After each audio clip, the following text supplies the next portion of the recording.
Muy buenas noches, amigos televidentes. Bienvenidos sean todos de nuevo. Bienvenidos a Agenda Económica. Como todos los días, estamos en el aire en este horario especial de 9 a 10 de la noche para estar junto a ustedes. En esta oportunidad, hoy lunes, estamos juntos a Ezequiel Muñoz Lizardo, con quien vamos a compartir con una invitada muy especial en Agenda Económica. Antes de pasar con nuestra invitada, buenas noches, Ezequiel, ¿cómo estás? Buenas noches, José Manuel, y buenas noches a nuestra invitada, doña Cicia Almanzar, vicepresidenta de IRD.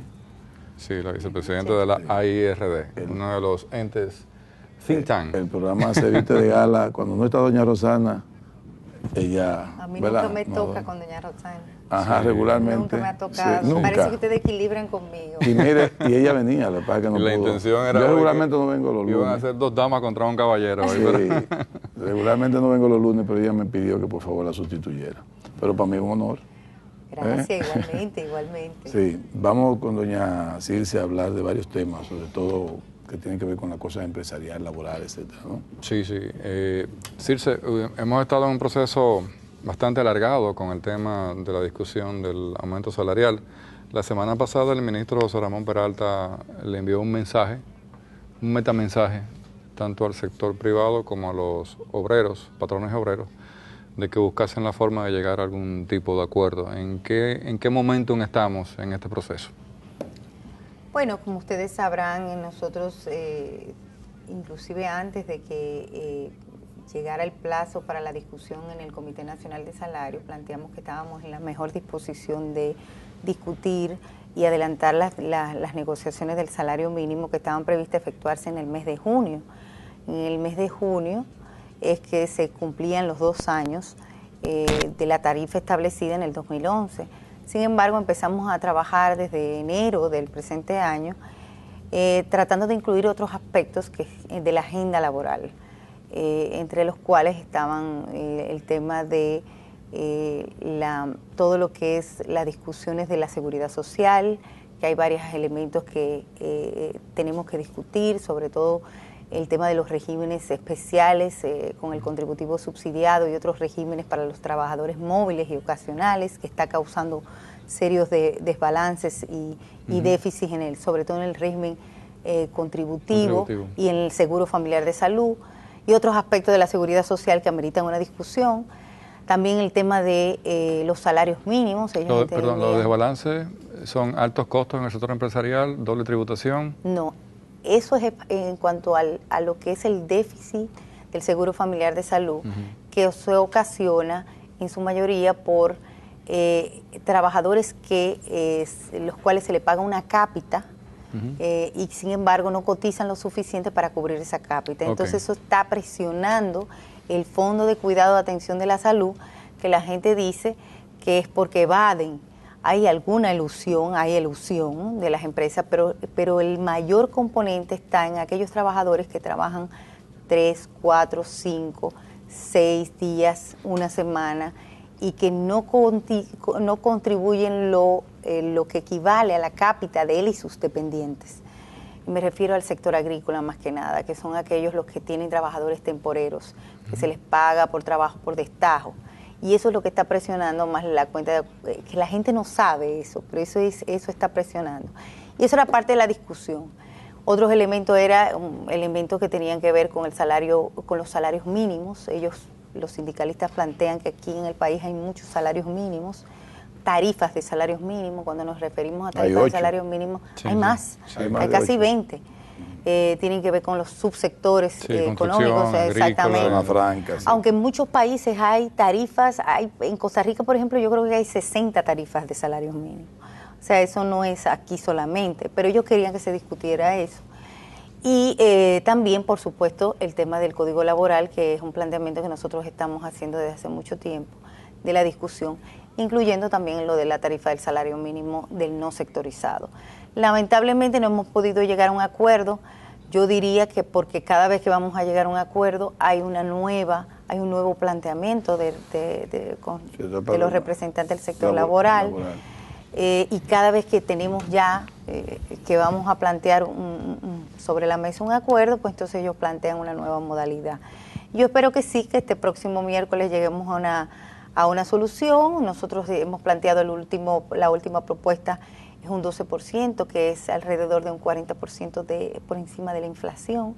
O sea, estamos hablando de que nuestros parámetros siempre son los parámetros bajo cifras oficiales, y la inflación acumulada desde el 2011 a la fecha es un 9%, porque lamentablemente hemos tenido 2 meses con inflación negativa. Correcto. Entonces, eso ha hecho que... Lamentablemente para las aspiraciones de los obreros. Sí. Lamentablemente para ellos, pero nosotros no podemos hacer un ajuste muy por encima de la inflación.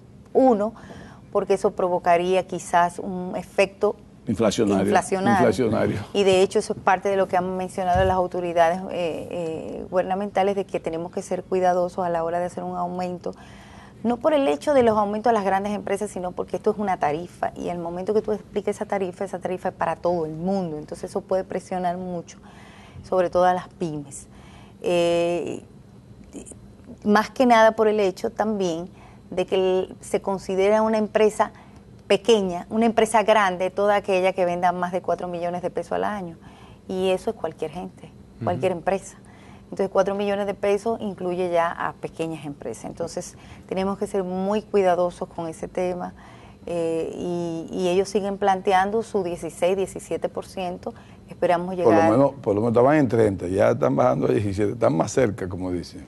Sí, ellos plantearon un 14 por un año, pero nosotros hemos dicho que no tenemos facultad para negociar por un año. 2 años. La ley establece 2 años y da la facultad a las partes, a cualquiera de las partes, a solicitar una revisión un año después. Y está en la ley. Ahora, no podemos acordar por encima de lo estipulado en la ley, porque no tenemos esa facultad de que en el año que viene automáticamente vamos a estar negociando. Entonces yo espero que sí, y el gobierno está tratando de mediar en este tema, y esperamos que juegue su papel como mediador y como facilitador de un acuerdo. En este sistema de negociación o de aumento, ya vía ley, ¿cuál ha sido el mayor aumento que se ha hecho en ese sistema? O sea, un 10, un 15, un 20 ha sucedido. Eso varía. Normalmente cuando tenemos inflaciones altas, el incremento es por debajo del nivel inflacionario, para evitar causar mayores niveles de inflación. Y cuando el nivel de inflación es más bajo, el incremento es un poquito más, o sea, no es tan cuidadoso. Pero siempre depende. Por ejemplo, en los últimos 2 negociaciones, la inflación estuvo la última vez en 16% acumulada, y se incrementó un 17%. Okay. O sea, fue un punto por encima de la inflación. Digo, un punto no. ¿Cómo te le dicen los economistas? Punto porcentual. Un punto porcentual. Entonces, ellos, o sea, fue una negociación justa, y nosotros esperamos que esta vez se mire en ese mismo sentido, porque al fin y al cabo nosotros estamos representando a los empleadores, y no podemos hacer algo que pensando solamente en un sector económico, sino en todos los sectores que están impactados sobre esto. Algunos políticos, algunos dirigentes sindicales, algunos, diríamos, periodistas, han dicho que los empresarios están equivocados, que deberían aumentar el 20 hasta 30%, porque mientras más gane un empleado, mejor consumo, y mientras mejor consumo, más vende el empresario, el industrial, y así, y se convierte en más impuestos, en más venta, más beneficio. ¿Qué de cierto tiene para mí, una especie como de manipulación o de demagogia, si se quiere? Bueno, yo entendería ese argumento cuando nosotros vivíamos en un modelo proteccionista, donde tú solamente podías consumir los productos nacionales, pero tú estás en un mundo globalizado, competitivo. Correcto.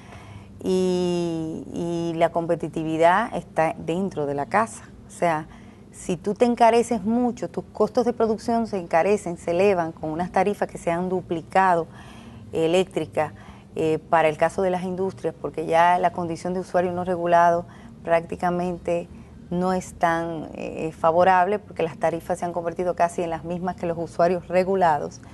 Y tú a eso le sumas unos costos laborales muy grandes, que por ejemplo se te empuja un incremento salarial de un 12%, te llevaría prácticamente un 23% de incremento, porque estamos hablando de un 65% de cargas laborales adicionales, porque eso te empuja, la seguridad social te presiona el pasivo laboral. 1.65.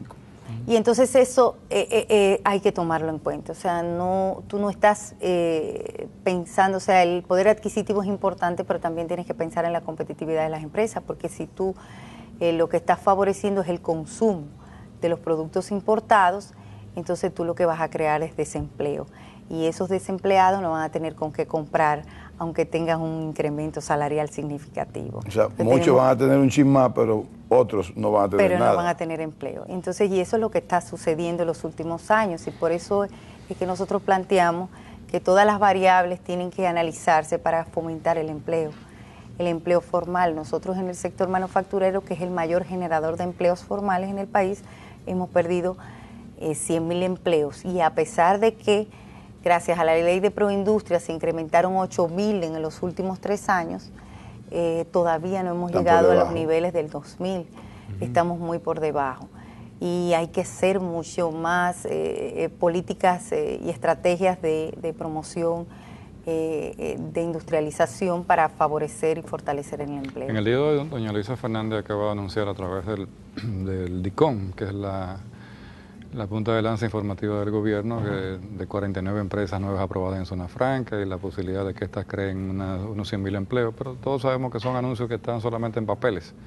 De aquí a que eso se vaya a llevar a cabo hay un gran trecho a nivel de inversión y de realización de proyectos. Se está quedando en intenciones. En intenciones. Vamos a una pequeña pausa y volvemos en breve, amigos televidentes.